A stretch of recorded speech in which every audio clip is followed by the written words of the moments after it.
ಬಣ್ಣ ಬದಲಾಗುತ್ತಾ some parts of the faces ಅಲ್ಲಿ ಅದರಿಂದ ಮೆಲನಿನ್ ಪ್ರೊಡಕ್ಷನ್ ಆಗುತ್ತೆ. ಅವಾಗ ನಮ್ಮ ಸ್ಕಿನ್ನಲ್ಲಿ ಡಿಸ್ಕಲರೇಷನ್ ಆಗುತ್ತೆ.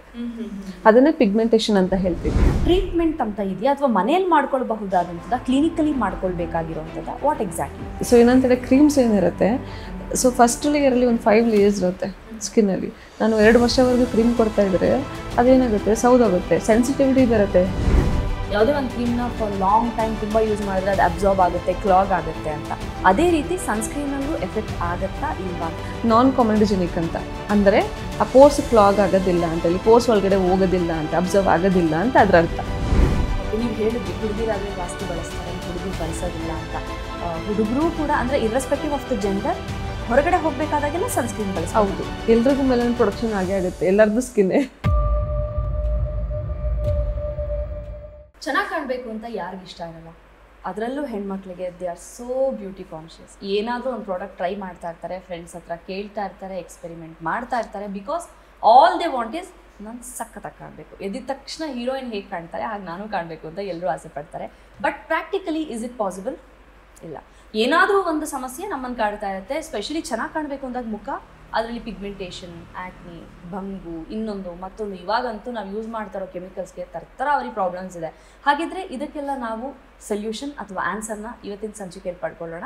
ಸ್ಕಿನ್ ಕೇರ್ ಬಗ್ಗೆ ನಮಗೆ ತಿಳಿಸ್ಕೊಡೋದಕ್ಕೆ ನಮ್ಮ ಜೊತೆಗಿದ್ದಾರೆ ವಿದ್ಯಾ ಅವರು, ಕಾಸ್ಮೆಟಾಲಜಿಸ್ಟ್. ಕಾಸ್ಮೆಟಾಲಜಿಯನ್ನು ಗುರುಗಾಂವಲ್ಲಿ ಓದಿ ಹೈದರಾಬಾದಲ್ಲಿ ಪ್ರಾಕ್ಟೀಸ್ ಮಾಡಿ ಮೈಸೂರಲ್ಲಿ ಇವಾಗ ಅವರದ್ದೇ ಆದ ಕ್ಲಿನಿಕ್ ಇಟ್ಕೊಂಡಿದ್ದಾರೆ. ಬನ್ನಿ ಅವರಿಂದ ತುಂಬ ಇಂಟ್ರೆಸ್ಟಿಂಗ್ ಆ್ಯಂಡ್ ನಿಮಗೆ ಬೇಕಾದ ಪ್ರಶ್ನೆಗೆ ಉತ್ತರ ಹುಡುಕೋಣ. Welcome. Thank you. How you doing? Yeah, I am good.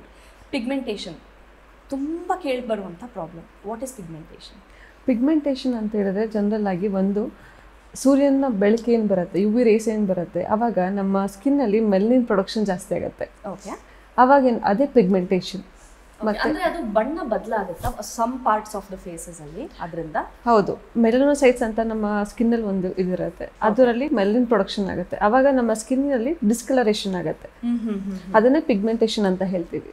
Okay, pigmentation ಅಲ್ಲಿ ಏನಾದರೂ ಕ್ಯಾಟಗರೀಸ್ ಇದೆಯಾ ನಿಮ್ಮಲ್ಲಿ? ಅಂದ್ರೆ ಜಾಸ್ತಿ ಕಲರ್ ಕಾಣುವಂಥದ್ದು ಅಥವಾ ಕಮ್ಮಿಯಾಗಿ ಪ್ಯಾಚ್ ತರ ಕಾಣುವಂಥದ್ದು, ಆ ತರ ಅದಕ್ಕೆ ಏನು ಹೇಳ್ತೀರಾ? ಹೈಪರ್ ಪಿಗ್ಮೆಂಟೇಷನ್ ಅಂತ ಹೇಳ್ತೀವಿ, ಹೈಪೋ ಪಿಗ್ಮೆಂಟೇಷನ್ ಅಂತ ಹೇಳ್ತೀವಿ. Hyper and hypo, yes. ಏನು ಎರಡು ಕಂಡೀಷನ್ ಏನು? ಸೊ ಹೈಪರ್ ಪಿಗ್ಮೆಂಟೇಷನ್ ಏನಾಗುತ್ತೆ, ಮೆಲನಿನ್ ಪ್ರೊಡಕ್ಷನ್ ಜಾಸ್ತಿ ಆಗುತ್ತೆ. ಓಕೆ, ಸೊ ಜಾಸ್ತಿ ಆದಾಗ ನೀವು ಕೆಲವೊಬ್ಬರಿಗೆ ನೋಡ್ಬೋದು, ಇಲ್ಲಿ ಪ್ಯಾಚಸ್ ಎಲ್ಲ ಕಾಣಿಸುತ್ತೆ. ಕೆಲವೊಬ್ರು ಟ್ಯಾನ್ ಅಂತ ಹೇಳ್ತಾರೆ, ಅದನ್ನು ಪಿಗ್ಮೆಂಟೇಷನ್. ಈ ಫೋರ್ಹೆಡ್ ಅಲ್ಲಿ ಸ್ಪೆಷಲಿ ಹುಡುಗರಿಗೆ ತುಂಬ ಕಾಣಿಸುತ್ತೆ, ಬಿಕಾಸ್ ಅವರೇ ತುಂಬ ಬಿಸಿಲಿಗೆ ಜಾಸ್ತಿ ಹೋಗ್ತಿರ್ತಾರಲ್ವಾ. ಸೊ ಅವ್ರೇನು ರೆಮಿಡೀಸ್ ಮಾಡೋದಿಲ್ಲ, ಸನ್ಸ್ಕ್ರೀನ್ ಆಗಲಿ. ಹುಡುಗಿರಾದ್ರೆ ಸ್ವಲ್ಪ ಅದು ಇದೇನೋ ಹಚ್ಕೊತಾರೆ, ಸೊ ಅದಕ್ಕೆ ಅಷ್ಟು ಗೊತ್ತಾಗೋದಿಲ್ಲ. ಬಟ್ ಹುಡುಗಿರಲ್ಲಿ ಮೆಲಸ್ಮ ಜಾಸ್ತಿ ಬರುತ್ತೆ. ಸೊ ಹುಡುಗರಲ್ಲಿ ಮೆಲಸ್ಮನು ಬರುತ್ತೆ, ಸ್ಟಿಲ್ ಟ್ಯಾನಿಂಗ್ ಜಾಸ್ತಿ ಇರುತ್ತೆ.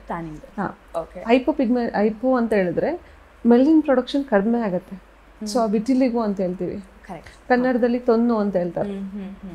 ಸೊ ಅದು ಮೆಲನಿನ್ ಪ್ರೊಡಕ್ಷನ್ ಕಡಿಮೆ ಆದಾಗ ಹೈಪೋ ಆಗುತ್ತೆ. ಸೊ ಅದಕ್ಕೆ ಟ್ರೀಟ್ಮೆಂಟ್ ಇಲ್ಲ. ಇಲ್ಲ ಹೈಪೋಗೆ? ಯಾ. ಓ, ದಿಸ್ ಇಸ್ ವೆರಿ ಸ್ಕೇರಿ. ಭಯ ಹುಟ್ಟಿಸ್ಕೊಳ್ಳಿ. ಯಾವ ಕಂಪ್ಲೇಂಟ್ಸ್ ಜಾಸ್ತಿ ಇದೆ ಆಸ್ ಕಾಸ್ಮೆಟಾಲಜಿಸ್ಟ್ ನಿಮ್ಮ ಹತ್ರ? ಯಾವ ಕಂಪ್ಲೇಂಟ್ಸ್ ಇಂದ ಜಾಸ್ತಿ ಬರ್ತಾರೆ, ಹೈಪೋ ಆರ್ ಹೈಪರ್? ಹೈಪರ್ ಜಾಸ್ತಿ ಇದೆ. ಓಕೆ, ಸೊ ಯಾವ ಏಜ್ ಗ್ರೂಪ್ ಅಲ್ಲಿ ಇದು ಜಾಸ್ತಿ ಇದೆ ಅಥವಾ ಯಾವ ಕ್ಯಾಟಗರಿ ಆಫ್ ಪೀಪಲ್, ಯಾವ ಕೆಲಸ ಮಾಡುವವರ ಕ್ಯಾಟಗರಿಯಲ್ಲಿ ಇದು ಜಾಸ್ತಿ ಬರುತ್ತೆ ಅಂತ? ಜನರಲ್ ಆಗಿ ಇದು ಬಂದು ಫೀಮೇಲ್ಸ್ಗೆ ಜಾಸ್ತಿ ಬರುತ್ತೆ.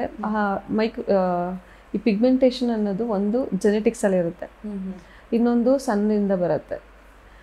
ಸೊ ಇದು ಬಂದು ಫೀಮೇಲ್ಸ್ಗೆ ಹಾರ್ಮೋನಲ್ ಚೇಂಜಸ್, ಈ ಪೋಸ್ಟ್ ಪ್ರೆಗ್ನೆನ್ಸಿ ಆಮೇಲೆ ಮೆನೋಪಾಸ್ ಟೈಮಲ್ಲಿ ಅವಾಗ ಕಾಣಿಸ್ಕೊಳ್ಳುತ್ತೆ. ಸೊ ಇಬ್ಬರಲ್ಲೂ ಕಾಣಿಸುತ್ತೆ. ಸೊ ಹೈಪೋಗೆ ಕಾರಣ ನಮ್ಮ ಸನ್ ರೇಸ್ ಇಂದಾಗಲಿ ಹೊರಗಡೆ ಜಾಸ್ತಿ ಎಕ್ಸ್ಪೋಸ್ ಆಗೋದ್ರಿಂದಾಗಲಿ ಆಗಿರೋದಿಲ್ವಾ? ಸೊ ಅದು ಆಟೋ ಇಮ್ಯೂನ್ ಡಿಸೀಸ್. ಎಸ್, ಇಮ್ಯುನಿಟಿಲಿ ಏನಾದ್ರೂ ಇದಾದರೆ ಎಲ್ಲ ಆಗೋದು ನಮ್ಮ ತಲೆಯಿಂದನೇ. ಎಕ್ಸಾಕ್ಟ್ಲಿ. ಸ್ಟ್ರೆಸ್ಫುಲ್ ಲೈಫ್, ನಾವು ಏನು ಬದುಕ್ತಾ ಇದ್ದೀವೋ ಜೀವನ ಇವಾಗ completely it's not good at all. Food ಆಗಲಿ, ನಮ್ಮ ಲೈಫ್ ಸ್ಟೈಲ್ ಆಗಲಿ, ಸೊ ಎಲ್ಲ ಬರೋದು ನಮ್ಮ ತಲೆಯಿಂದ, ನಮ್ಮ ಬ್ರೈನಿಂದ. ಹೌದು. ಸೊ ಅದನ್ನು ಬ್ಯಾಲೆನ್ಸ್ ಮಾಡಿಕೊಂಡ್ರೆ ಎಲ್ಲನೂ ಚೆನ್ನಾಗಿರುತ್ತೆ. Same way U V rays ಅಷ್ಟು, ಓಝೋನ್ ಡಿಪ್ಲಿಷನ್ ನಿಮಗೆ ಗೊತ್ತಿದೆ ಎಷ್ಟಾಗಿದೆ ಅಂತೇಳಿ. ಸೊ ಅದಕ್ಕೆ ಪ್ರೊಟೆಕ್ಟ್ ಮಾಡೋಕ್ಕೆ ಅಂತೇಳಿ ಸನ್ಸ್ಕ್ರೀನ್ಸ್ ಎಲ್ಲ ಯೂಸ್ ಮಾಡಿದ್ರೆ ಸ್ವಲ್ಪ ಕಡಿಮೆ ಆಗುತ್ತೆ. ಓಕೆ, ನೀವು ಹೇಳಿದ್ರಿ ಹುಡುಗಿರಾದರೆ ಜಾಸ್ತಿ ಬಳಸ್ತಾರೆ, ಹುಡುಗರು ಬಳಸೋದಿಲ್ಲ ಅಂತ. ಹುಡುಗರು ಕೂಡ ಅಂದರೆ ಇರ್ರೆಸ್ಪೆಕ್ಟಿವ್ ಆಫ್ ದ ಜೆಂಡರ್ ಹೊರಗಡೆ ಹೋಗಬೇಕಾದಾಗೆಲ್ಲ ಸನ್ಸ್ಕ್ರೀನ್ ಬಳಸ್ತಾರೆ? ಹೌದು, ಖಂಡಿತ. ಎನಿಬಡಿ ಆ್ಯಂಡ್ ಎವ್ರಿಬಡಿ, ಎಲ್ರಿಗೂ ಮೆಲನಿನ್ ಪ್ರೊಡಕ್ಷನ್ ಆಗೇ ಆಗುತ್ತೆ, ಎಲ್ಲರದ್ದು ಸ್ಕಿನ್ನೇ. Very obviously.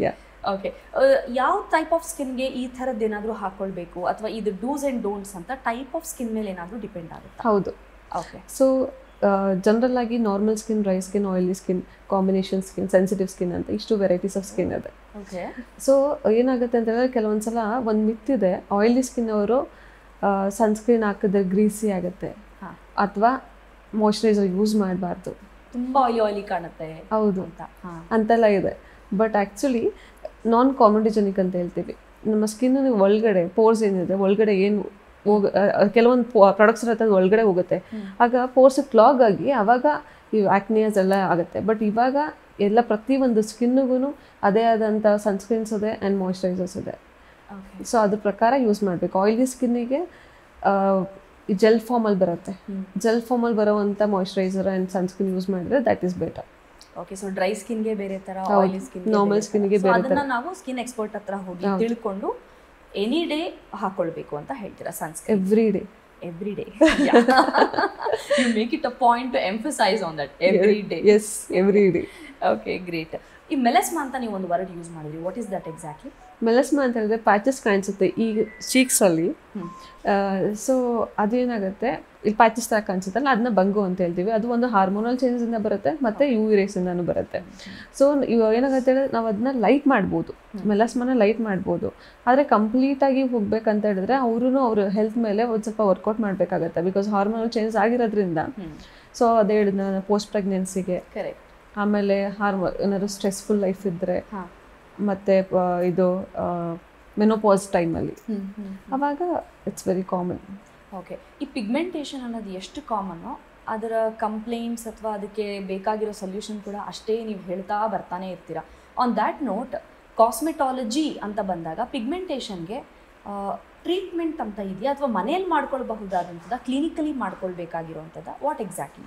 ಸೊ ಆ್ಯಕ್ಚುಲಿ ಏನಂತ ಹೇಳಿದ್ರೆ ತುಂಬ ಜನ ಕೇಳ್ತಾರೆ, ಹಾಗೆ ಏನೋ ಕ್ರೀಮ್ಸ್ ಕೊಡ್ತೀರಾ, ಕ್ರೀಮಲ್ಲಿ ಇದು ಮಾಡಿಬಿಡ್ತೀವಿ ಅಂತೇಳಿ. ಸೊ ಏನಂತೇಳಿ ಕ್ರೀಮ್ಸ್ ಏನಿರುತ್ತೆ, ಸೊ ಫಸ್ಟ್ ಲೇಯರಲ್ಲಿ ಒಂದು 5 ಲೇಯರ್ಸ್ ಇರುತ್ತೆ ಸ್ಕಿನ್ನಲ್ಲಿ. ನಾನು 2 ವರ್ಷವರೆಗೂ ಕ್ರೀಮ್ ಕೊಡ್ತಾ ಇದ್ದರೆ ಅದೇನಾಗುತ್ತೆ, ಸೌದಾಗುತ್ತೆ, ಸೆನ್ಸಿಟಿವಿಟಿ ಬರುತ್ತೆ. ಅವ್ರಿಗೆ ಸೆನ್ಸಿಟಿವಿಟಿ ಇಲ್ಲದೆ ಇದ್ರು ಕೆಲವೊಬ್ರು ಸ್ಕಿನ್ ನೋಡಿ ರೆಡ್ನೆಸ್ ಆಗುತ್ತೆ, ಬಿಸಿಲಿಗೆ ಹೋದ ತಕ್ಷಣ ಉರಿ ಆಗೋದು, ಆ ಥರ ಎಲ್ಲ ಆಗುತ್ತೆ. ತುಂಬಾ ಕ್ರೀಮ್ಸ್ ಯೂಸ್ ಮಾಡಬಾರ್ದು. ಕೆಲವೊಂದು ಕ್ರೀಮ್ಸ್ ಇರುತ್ತಲ್ಲ ಅದು ಲೈಟ್ ಮಾಡ್ಬೋದು ಅಷ್ಟೇ, ತುಂಬ 2 ವರ್ಷವರೆಗೆ ಯೂಸ್ ಮಾಡಿ it's not at all good. ಆಮೇಲೆ ಡರ್ಮಿಸ್ ಲೇಯರಲ್ಲಿ ನಾವು ಮ್ಯಾನ್ಯುಯಲಾಗಿ ಹೋಗೋಕ್ಕಾಗೋದಿಲ್ಲ ಪಿಗ್ಮೆಂಟೇಷನ್ ರಿಮೂವ್ ಮಾಡಬೇಕಂತ ಹೇಳಿದ್ರೆ. ಸೊ ಒಂದು ಲೇಯರಲ್ಲಿ ನಾವು ಏನೋ ಕ್ರೀಮ್ಸಲ್ಲಿ ಒಂದು ಸ್ವಲ್ಪ ಮೇಂಟೈನ್ ಮಾಡ್ಬೋದು, ಅದನ್ನು ವಿತ್ ಪ್ರಾಪರ್ ಸನ್ಸ್ಕ್ರೀನ್. ಸೊ ಅದನ್ನ compulsory sunscreen is must and should for everybody. ಹಾಗೆ ಅದನ್ನು 1 ಟೈಮ್ ಯೂಸ್ ಮಾಡೋದಲ್ಲ, ಒಂದು 3 ಟೈಮ್ ಯೂಸ್ ಮಾಡಿ, 2 hours once if you are out. ಆಮೇಲೆ ಇವಾಗ ಏನಂತ ಹೇಳಿದ್ರೆ ನಮ್ಮದು ಲೈಫ್ ಸ್ಟೈಲ್ ಬಂದು ಸಿಸ್ಟಮ್ ಮುಂದೆ ಇರ್ತೀವಿ, ಅಲ್ಲಿಂದ ಬ್ಲೂ ರೇಸ್ ಬರುತ್ತೆ, ಮೊಬೈಲ್ಸ್ ಯೂಸ್ ಮಾಡ್ತೀವಿ, ಮೊಬೈಲ್ಸ್ ನಮ್ಮ ಪಾರ್ಟ್ನರ್ ಆಗಿಬಿಡಿದೆ. ಸೊ ಅದರಿಂದ ನಮಗೆ ಪ್ರಾಬ್ಲಮ್ ಸುಮಾರು ಬರ್ತಾ ಇದೆ ಆ್ಯಕ್ಚುಲಿ, ಆದರೆ ನಮ್ಗೆ ಗೊತ್ತಿಲ್ಲ. ಐಸಿಗಾಗಲಿ ನಮ್ಮ ಸ್ಕಿನ್ನಿಗಾಗಲಿ ಇಟ್ಸ್ ಕಾಸಿಂಗ್ ಸಮಥಿಂಗ್. ಸೊ ಏನಂತ ಹೇಳಿದ್ರೆ ಅದನ್ನು ಸನ್ಸ್ಕ್ರೀನ್ ಯೂಸ್ ಮಾಡಲೇಬೇಕಾಗತ್ತೆ. ಮತ್ತು ಇವಾಗ ಅವ್ರ ಮನೆಯಲ್ಲಿ ಲೇಸರ್ ಅಂತೂ ಇಟ್ಕೊಳ್ಳೋಕ್ಕಾಗೋದಿಲ್ಲ. So it's recommended, if you want result it's recommended to go to a clinic. Okay, ಇವಾಗ ನೀವು ಸನ್ಸ್ಕ್ರೀನ್ನ ಅಟ್ಲೀಸ್ಟ್ 2-3 ಸತಿನಾದರೂ ಅಪ್ಲೈ ಮಾಡಬೇಕು ಅಂದರೆ, like the way you said, ಈಗ ತಾನೇ ಹೇಳಿದ್ರಿ ಯಾವುದೇ ಒಂದು ಕ್ರೀಮ್ನ ಫಾರ್ ಲಾಂಗ್ ಟೈಮ್ ತುಂಬ ಯೂಸ್ ಮಾಡಿದ್ರೆ ಅದು ಅಬ್ಸಾರ್ಬ್ ಆಗುತ್ತೆ, ಕ್ಲಾಗ್ ಆಗುತ್ತೆ ಅಂತ. ಅದೇ ರೀತಿ ಸನ್ಸ್ಕ್ರೀನಲ್ಲೂ ಎಫೆಕ್ಟ್ ಆಗುತ್ತಾ ಇಲ್ವಾ ಅಂತ. Because end of the day what generally ನಾವು ಏನು ಅಂದ್ಕೊಳ್ತೀವಿ, ಅದು ಒಂದು ಕೆಮಿಕಲ್ ಕಾಂಬಿನೇಷನ್ ಕ್ರೀಮ್ ಇರುತ್ತೆ. ಸೊ ಅದು ಕೂಡ ಸ್ಕಿನ್ಗೆ ಎಫೆಕ್ಟ್ ಮಾಡಲ್ವಾ ಅನ್ನೋದು ಗೊತ್ತಿಲ್ಲ. ಅದು ಮಿತ್, ರಾಂಗ್ ನೋಷನ್ನ ಅಥವಾ ಫ್ಯಾಕ್ಟಾ? ನೀವು ಅದಕ್ಕೆ ಎಕ್ಸ್ಪ್ಲನೇಷನ್ ಕೊಡಬೇಕು. Okay, it's very good question. Actually ಅಲ್ಲಿ ಸನ್ಸ್ಕ್ರೀನ್ ಮೇಲೆ ಒಂದು ಇದು ಬರುತ್ತೆ, ಮೆಡಿಸೂಟಿಕಲ್ ಸನ್ಸ್ಕ್ರೀನ್ ಮೇಲೆ ನಾನ್ ಕಾಮಿಡಿಜೆನಿಕ್ ಅಂತ, ಅಂದರೆ ಆ ಪೋರ್ಸ್ ಕ್ಲಾಗ್ ಆಗೋದಿಲ್ಲ ಅಂತೇಳಿ, ಪೋರ್ಸ್ ಒಳಗಡೆ ಹೋಗೋದಿಲ್ಲ ಅಂತ, ಅಬ್ಸರ್ವ್ ಆಗೋದಿಲ್ಲ ಅಂತ ಅದರ ಅರ್ಥ. ಬಟ್ ಇವಾಗ ಜನರಲ್ ಆಗಿ ಸನ್ಸ್ಕ್ರೀನ್ ಎಲ್ಲ ಸಿಗುತ್ತಲ್ಲ, ಅದನ್ನ ಯೂಸ್ ಮಾಡಬೇಕಾ ಅಥವಾ ಯಾವ್ದಾದ್ರು ಪರ್ಟಿಕ್ಯುಲರ್ ಯೂಸ್ ಮಾಡಬೇಕಾ? ಯಾಕಂದರೆ we are not against any brand, but still care ಬಗ್ಗೆ ಮಾತಾಡ್ತಾ ಇದ್ದೀವಿ ನಾವು, ಸ್ಕಿನ್ ಹೆಲ್ತ್ ಬಗ್ಗೆ ಮಾತಾಡ್ತಾ ಇದ್ದೀವಿ. ಹಾಗಾಗಿ ಯಾವ ರೀತಿಯಾದದನ್ನು ಬಳಸೋದು ಈಸ್ ಸೇಫ್? ನೀವೇನಾದರೂ ರೆಕಮೆಂಡ್ ಮಾಡೋದಾದರೆ ಯಾವುದನ್ನು? So SPF 50 it's recommended. And ಯಾರಿಗಾದ್ರು ಸೆನ್ಸಿಟಿವಿಟಿ ಇದ್ದರೆ SPF 50 it's better. Okay, is it like SPF ಜಾಸ್ತಿ ಇದ್ದಷ್ಟು ಅದು ಸೇಫ್ ಅಂತನಾ ಅಥವಾ? ಹೌದಾ? ಹೌದು. Okay, great. ಈಗ ಟ್ರೀಟ್ಮೆಂಟ್ ಅಂತ ಬಂದಾಗ ನೀವು ಹೇಳಿದ್ರಿ ಕ್ಲಿನಿಕಲಿ ಹೋಗೋದು ರೆಕಮೆಂಡೆಡ್ ಅಂತ. ಇವಾಗ ಟೆಕ್ನಾಲಜಿ ಹೇಗೆ ಇಂಪ್ರೂವ್ ಆಗಿದೆ? ಮುಂಚೆಗಿನ್ನ ಇವಾಗ ಎಷ್ಟು ಫಾಸ್ಟ್ ರಿಕವರಿ ಇದೆ, ಎಷ್ಟು ಫಾಸ್ಟ್ ರಿಸಲ್ಟ್ ಇದೆ? ಮುಂಚೆಗೆ ಹೋಲಿಸಿದ್ರು ಇವಾಗ ಅಪ್ಗ್ರೇಡೇಷನ್ ಅನ್ನೋದು ಟೆಕ್ನಾಲಜಿಕಲಿ ಈ ಟ್ರೀಟ್ಮೆಂಟಲ್ಲಿ ಏನು ಬಂದಿದೆ ಅಂತ ತಿಳ್ಕೊಳ್ಳೋ ಕುತೂಹಲ. ಡೆಫಿನೆಟ್ಲಿ ಎಲ್ಲವೂ ಎವಲ್ಯೂಷನ್ ಆಗ್ತಾನೆ ಇರುತ್ತೆ. ಸೊ ಆನ್ ದ್ಯಾಟ್ ನೋಟ್ ಈ ಸೆಕ್ಟರಲ್ಲಿ ಏನಾಗ್ತಾ ಇದೆ? ಆ್ಯಕ್ಚುಲಿ ಮುಂಚೆ ಏನಾದರೂ ಮಾಡಿಸ್ಬೇಕಂತ ಹೇಳಿದ್ರೆ, ಈಗ ನಾವು ಹೀರೋಯಿನ್ಸ್ ಎಲ್ಲ ನೋಡ್ತೀವಿ, ಸ್ಪೆಷಲಿ ಆಗೆಲ್ಲ ನೋಡ್ಬೇಕಾದ್ರೆ ಬಾಲಿವುಡ್ ಹೀರೋಯಿನ್ ಸ್ಪೆಷಲಿ ಅವರೆಲ್ಲ ತುಂಬ ಚೆನ್ನಾಗಿ ಕಾಣಿಸ್ತಿದ್ರು. ಎಷ್ಟು ಏಜ್ ಆದ್ರೂ ಏನೂ ಕಾಣಿಸ್ತಾ ಇರಲಿಲ್ಲ, ತುಂಬ ಹೆಂಗಾಗಿ ಕಾಣಿಸ್ತಾ ಇದ್ರು. ಸೊ ಏನು ಮಾಡ್ತಿದ್ರು, ಸರ್ಜರಿ ಮಾಡಿಸ್ಕೊತಾ ಇದ್ರು ಅಬ್ರಾಡಿಗೆ ಹೋಗಿ, ಯಾಕೆಂದರೆ ಅಷ್ಟು ಫೆಸಿಲಿಟಿ ಇಲ್ಲಿ ಇರಲಿಲ್ಲ. ಬಟ್ ಇವಾಗ ಇಂಡಿಯಾ ಇರಲಿ, ನಮ್ಮ ಕರ್ನಾಟಕ ಮೈಸೂರಲ್ಲಿ ತುಂಬ ಚೆನ್ನಾಗಿ ತುಂಬ ಜನಗಳ ಹತ್ರ ಹೇಳ್ಬೇಕಂತ ಹೇಳಿದ್ರೆ ಅಡ್ವಾನ್ಸ್ ಟೆಕ್ನಾಲಜೀಸ್ ಇದೆ. ಸೊ ಸರ್ಜರಿ ಮಾಡಿಸ್ಕೋಬೇಕಂತ ಅವಶ್ಯಕತೆ ಏನೂ ಇಲ್ಲ. ವೆರಿ ಮಿನಿಮಲ್ ನಾನ್ ಇನ್ವ್ಯಾಸಿವ್ ಪ್ರೊಸೀಜರ್. ನಾನ್ ಇನ್ವ್ಯಾಸಿವ್ ಅಂದರೆ ವಿತೌಟ್ ಸರ್ಜರಿ, ಮತ್ತು ಡೌನ್ ಟೈಮ್ ಅಷ್ಟೇ ರೆಡ್ನೆಸ್ ಆಗೋದು ಅಥವಾ ಏನು ಇರಿಟೇಷನ್ ಆಗೋದು ಅದೇನೂ ಇರೋದಿಲ್ಲ. ಮಾಡಿಸ್ಕೊಂಡಿದ್ದಾರೆ ಅಂತಾನೆ ಗೊತ್ತಾಗೋದಿಲ್ಲ, ಅನ್ಸೋದು ಇಲ್ಲ, ಮಾಡಿಸ್ಕೊಂಡವ್ರಿಗೂ ನೋಡೋರ್ಗು ಗೊತ್ತೇ ಆಗೋದಿಲ್ಲ. ತುಂಬ ಜನ ಪೇಷಂಟ್ಸ್ ಬರ್ತಾರೆ, ಅವ್ರ ಹಸ್ಬೆಂಡ್ಗೆ ಗೊತ್ತಿರೋದಿಲ್ಲ, ಬಂದು ಆರಾಮ ಮಾಡಿಸ್ಕೊಂಡು ಹೋಗ್ತಾರೆ, ಗೊತ್ತೇ ಇರೋದಿಲ್ಲ. ನಾನು ಕೇಳ್ತೀನಿ ಗೊತ್ತಾ ನಿಮ್ಮ ಮನೇಲಿ ಅಂತ, ಗೊತ್ತಾಗಲ್ಲ ಮೇಡಮ್ ಅದು. ಇಸ್ ಇಟ್ ಲೈಕ್ ಕೋರ್ಸ್ ಅಥವಾ ಇಷ್ಟು ಸಿಟ್ಟಿಂಗ್ಸ್ ಅಂತ ಇರುತ್ತಾ? ಹೌದು. ಓಕೆ. ಸೊ ಒಂದು ಕೋರ್ಸ್ ಅಂತ ಇರುತ್ತೆ. ಒಂದು ಕೋರ್ಸ್ ಅಂತ ತಗೊಂಡ್ರೆ ಅದು ಕಂಪ್ಲೀಟ್ ಮಾಡಿದರೆ ಮತ್ತೆ ಬರೋ ಅವಶ್ಯಕತೆ ಇರೋದಿಲ್ಲ. ಇವಾಗ ನಿಮ್ಗೆ ಹೇಗೆ ಒಂದು ಜ್ವರ ಬಂದರೆ ಒಂದು ಕೋರ್ಸ್ ಅಂತ ಇರುತ್ತೋ, ಸೇಮ್ ವೇ ಈ ಟ್ರೀಟ್ಮೆಂಟ್ಸು ಅಷ್ಟೇ. ನಿಮ್ಗೆ ನಿಮ್ಮ ಸ್ಕಿನ್ನ ಆ್ಯಕ್ಚುಲಿ ಯಾವಾಗಲೂ ನಾವು ಏನು ಮಾಡ್ತೀವಿ, ಸ್ಕಿನ್ ಮತ್ತು ಹೇರ್ನ ನೆಗ್ಲೆಕ್ಟ್ ಮಾಡ್ತೀವಿ. ಕರೆಕ್ಟ್. ಸೊ ನಮ್ಮ ಬಾಡಿಯಲ್ಲಿ ಹೆಲ್ತ್ ಹೇಗಿರುತ್ತೋ ಅದು ದೋಸ್ ಆರ್ ಇಂಡಿಕೇಟರ್ಸ್. ಆ್ಯಕ್ಚುಲಿ ನಮ್ಮ ಹೆಲ್ತ್ ಹೇಗಿರುತ್ತೋ ನಮ್ಮ ಸ್ಕಿನ್ನು ಮತ್ತು ನಮ್ಮ ಹೇರು ಹಾಗೆ ಇರುತ್ತೆ.